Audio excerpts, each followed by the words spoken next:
Alright, I was watching through your video for the third time, and I decided to stop at the, when you were imitating me, talking about pointing my finger and saying, "Stop propagating your lies about a long-necked old man." No. I never claimed that there was any long-necked old man. I love your approach, by the way. I have been waiting for a discussion like this. Although there's not many people like you around.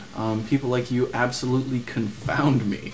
How someone who is apparently intelligent enough to formulate, a rebuttal against the case against God. And I'm not saying against a God, against your God. And God's what people ascribe human traits to. I'm going to kill this one right now. What God do I not believe in? Any God that was invented by man. Any God that is a lie. Any invisible sky daddy out there. Any force, or whatever you want to call it. You know, whether it's a conscious being or something akin to gravity. Prove it. Like, no, not like... Carl Sagan said it absolutely best. This extraordinary theory requires extraordinary evidence. And there's nothing. There's barely circumstantial evidence that something possibly could be, and there are always better explanations in science. Alright. You say you find evidence of God in this interaction. I would say that there is no evidence of God in this interaction that you're talking to me. I would say that it's the law of accelerating returns with natural selection and ever-increasing natural complexity. And by natural, I mean just the natural order, nothing supernatural. I find this as proof that technology does exist. God, I don't know how you drew God from that. I thought you were going to go into it, but you didn't. You just kind of threw that out there and you walked away from it, which I probably do all the time. Okay, information processing can only happen in humans. You were talking about that. I never said that. And I do, actually, I brought a book that I'm going to reference here about that. I'm going to pause this and be back for you in a second. Alright, this is an excerpt from Carl Sagan's Cosmos about human beings and their brains and such. For example, consider our hands. We have 5 fingers, including one opposable thumb. They serve us quite well, but I think that we would be served equally well with 6 fingers including a thumb, or 4 fingers including a thumb, or maybe 5 fingers and 2 thumbs. There's nothing intrinsically best about our particular configuration of fingers, which we would ordinarily think of as so natural and inevitable. We have 5 fingers because we have descended from a Devonian fish that had 5 phalanges or bones in its fins. Had we descended from a fish with 4 or 6 phalanges, we would have 4 or 6 fingers. Alright. The same point applies, I believe, to many more essential aspects of our being.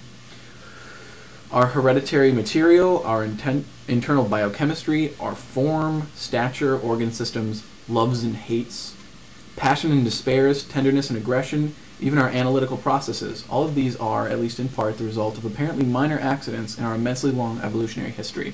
I think he's talking about, when he talks about loves and hates, I don't think flowers have loves or hates. So at least love and hate, the capacity, is a genetic thing. So, alright. Just 65 million years ago, our ancestors were the most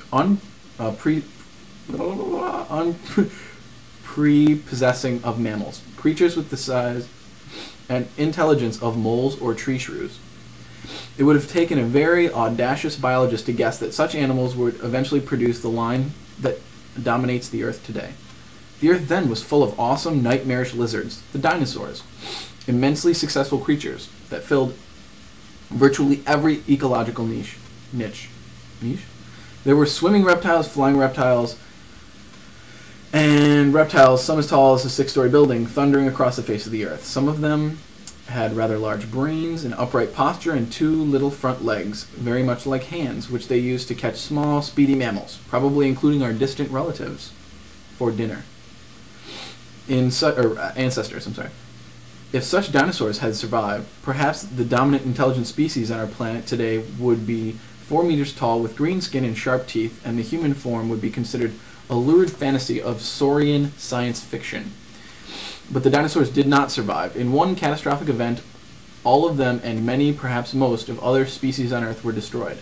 But not the tree shrews, not the mammals. They survived.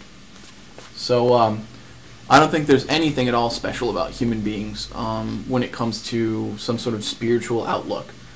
We, over the course of our evolution, we have been encouraged that our brain should grow, and we have critical thinking and community.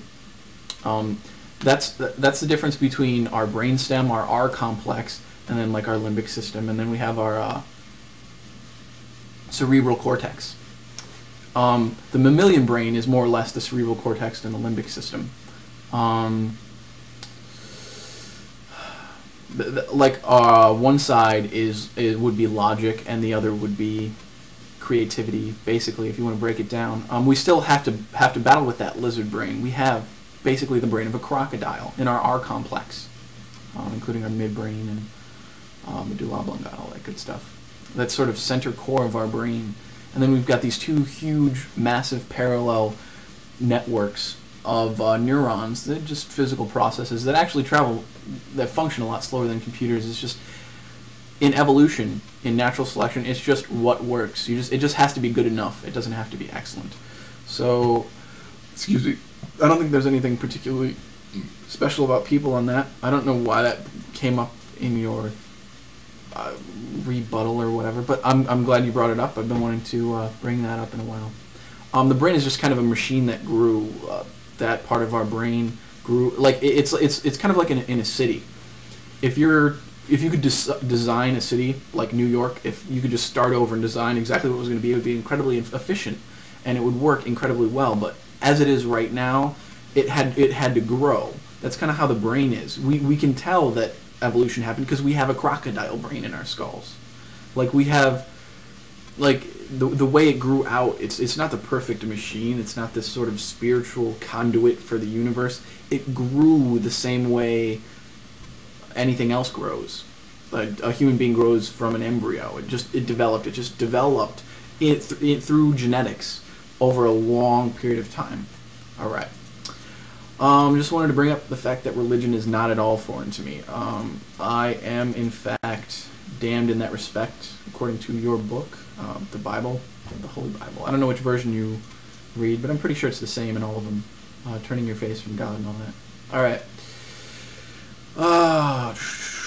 I really love the idea that you brought up that every action is being stored in reality, in the universe. I've always been a big believer that the universe is sort of this giant computer. It holds all the data. In a physical sense, it's kind of like an analog machine. That's why forensics sort of catches my attention. Okay, God. I think it's no reason to believe in a God from any book. Like there's no reason. Why believe in some book from some God? What makes your God better than Allah or better than Krishna or better than like fucking Marduk or Zeus? Like I would assume you're an atheist towards all those gods. This is the most overused line on earth, and it's fucking beautiful. I just take the step one God further and say, oh, well, that God's bullshit too. I don't want to say that human beings, there's nothing special about humanity. There's so many special things about humanity and the way we run. It could have been anything else, but it is humanity. I think there's tons of special things about nectarines too. In your Bible, hasn't God, told people to kill other people, like destroy other nations and kill them? That doesn't really seem like the work of a benign God to me. And I guess your book doesn't necessarily depict a benign God, but I don't know. I don't believe in an invisible sky daddy. Moving on. Freedom and all that. What the fuck does that have to do with the Bible? Just skip back to your movie, watch that, and try and explain it if you would. Human love is, to help other people. Our society doesn't need a lie. You don't need an invisible, spaceman to tell you that being nice to people makes you feel better. It's built into us through natural selection. The ones that work in a community and take care of each other do better. Also, I'm going to cite a study that happened. Who the fuck did this study? I don't even know if I'll cite the rights or the name of the study, but let's see. Okay, mammals characteristically nuzzle, fondle, hug, caress, pet, groom, and love their young. Behavior essentially unknown among reptiles. If it is really true that the R complex, your crocodile brain, and limbic systems live in an uneasy truce with our skulls and still partake of their ancient predilections, we might expect affectionate parallel indulgence to encourage our mammalian natures, and the absence of physical affection to prod reptilian behavior. There is some evidence that this is in fact the fucking case. In laboratory experiments, Harry and Margaret Harlow found that monkeys raised in cages and physically isolated, even though they could see, hear, and smell their simian fellows, developed a range of morose, withdrawn, self-destructive, and otherwise abnormal characteristics. There's a lot of evidence that serial killers originate sort of like this. In humans, the same is observed for children raised without physical affection, usually institutions where they are clearly in great pain. The neuropsychologist James W. Prescott has performed a startling cross-cultural statistical analysis of 400 pre-industrial societies and found that cultures that lavish physical attention on infants tend to be disinclined towards violence. Even societies without notable fondling of infants develop nonviolent adults, provided sexual activity in adolescence is not repressed. In children that are physically punished, there tends to be slavery, frequent killing, torturing, and mutilation of enemies, a devotion to the inferiority of women, and a belief in one or more supernatural beings who intervene in your daily life. Alright. Let's see. The percentage likelihood of a society becoming physically violent if it is physically affectionate towards its infants and tolerate premarital sex or sexual behavior is 2%, as opposed to our society, which is a lot more, obviously. What is it? 50% of women are estimated to have received sexual violence, and that's a third at least admit about it. And I'm not even going to get into the males, because males are, in our society, kind of have this negative stigma attached to being raped. So, and that's just there's physical violence. There's all sort of stuff. That's not what I was trying to address here. So, yeah, I think that explains positive behavior a lot better than our Sky Daddy invented us that way. And I'm not mocking you as a person. I'm sure you seem like a very rational person. But it absolutely fucking confounds me how someone intelligent can believe in such bullshit. Alright. I think that we have moral structures that were passed down through natural selection. Plants don't seem to have it, but humans do, so that's why I would reason that natural selection did that. The reason evil things seem so abhorrent to us, in part, is due to the fact that we're programmed to feel that way by genetics and society. Like, excuse me, it was commonly accepted, like, being homosexual was considered evil, in large part because of your book, or at least that was a justification for it. There's also, it's a good justification for quite a few different types of bigotry, including slavery, but I'm not going to get into it. If you want a list of the most evil Bible verses, I'll email you the link, or I'll message you the link, and it's quite excellent. I've actually looked into it, and it's all contextual, too. It's beautiful. Well, it's not beautiful that it was written. It's beautiful that someone takes the time to point it out. Or you can go to the annotated Bible. That's a good one, too. That is, by definition, the complete opposite of sociopathic. Just because you're an atheist doesn't mean you go out and kill people and eat their children. Sociopaths emerge because of genes that spawn them survive, and whatever effect in nature and in society influences them is still persistent. Again, citing that monkey experiment. This has nothing to do with atheism, so I'm going to throw that out the window too. If you have a religion, then what? You have moral codes built into you genetically. They're in there already, and it's part nature and part nurture, which is, nature is a form of nurture. It's just how the proteins are folded when you develop.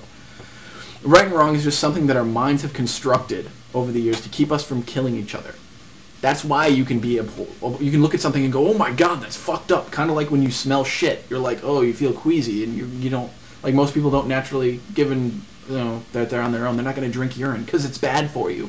Just like being violent like that is bad for you. I love other people, okay? I love them in ways that plants can't. Plants can't love people in the way that I love people, at least I would assume they can't. Because natural selection has given me, evolution has enabled me to do this. I have the capacity and I'm not going to attribute that to anybody, whether it's a long-necked god, I never mentioned a long-necked god, or an invisible force that we can't explain, so why explain it? Like, with the evil that goes on, like, applying our moral codes to an invisible being that might be an alien, or it might be a god, or like, don't try and stamp your ideas of what a god is onto something that might have created the universe. The universe runs by very obvious rules. No proof at all that it goes anything else than by our natural rules, except for quantum physics. Holy shit, I'm not going to get into quantum physics. But why do you have to have a god for that? Like, I love people. If there is a god, like, somewhere, I trust that I've used my reason to go through it. There is no demon in my head telling me what to do. I love my fellow man, and I fucking act like it. Do I do things wrong? I'm sure I've left my car at the meter too long. I've forgotten someone's birthday a couple times. But like, if that damns me to hell, then God created me that way. If God created the universe and it was all powerful when it was created, he knew exactly how it was going to be when he created it, so he made me exactly that way. So, even if, which of course it's not, it's a silly thing to entertain, but I entertain it because so many other people do, you have to think like that to reverse engineer what's going on in other people's heads. So I've been there, I've done that, I've been a Christian. So it didn't make sense, but I wanted to be accepted. And you know what? Atheists are here and we're tired of it. We're tired of being treated like second-class citizens, and we have reason and we have facts on our side, not an ancient, archaic book that's outdated and primal. I'm sure it worked for people, and it sometimes makes them feel better, but so does heroin. Doesn't mean it's right. Doesn't mean we should lie to ourselves. In reality, truth, to me, truth is more important than feeling good about myself. If I had to live in a lie to feel good, I would rather feel like shit. Now, I'm happy. I feel good in my life. I've got a wonderful significant other that I spend so much of my time with. I've got a very fulfilling life. I'm getting to see the world. It's beautiful, and I love the people around me very dearly and very deeply. And you don't need a god for that. So, I don't know why people take this ancient invention, this outdated book of fairy tales like the Flood. I'm not even going to get into the scientific proof for shit like that. Go see Gisborne 2000's videos. He disassembles those silly ass arguments scientifically. You don't even need to address them. That's like fucking no. Alright, so I hope this was good. I'm gonna go for your next video that I noticed. If it requires a reply, I haven't seen it yet. So peace out, fuck off, and hope you have a good day. Stay in the truth.